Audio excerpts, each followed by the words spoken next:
જે આપણને દર્શન થઈ રહ્યા છે, આ નાનકડા ઘરની અંદર પરમ પૂજ્ય પ્રમુખ સ્વામી મહારાજ પ્રગટ્યા હતા. જે સમયે તેઓનું પ્રાગટ્ય થયું હશે એ વખતે કોઈને કલ્પના પણ નહીં હોય કે આવા નાનકડા ઘરમાં પ્રગટેલા શાંતિલાલ એટલે કે પરમ પૂજ્ય પ્રમુખ સ્વામી મહારાજ એ ભવિષ્યમાં આવું વિરાટ કાર્ય કરશે.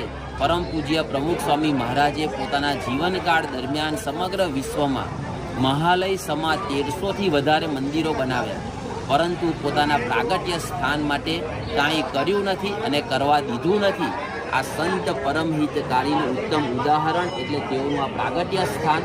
આવો આપણે આ પ્રાગટ્ય સ્થાનની મુલાકાત લઈએ.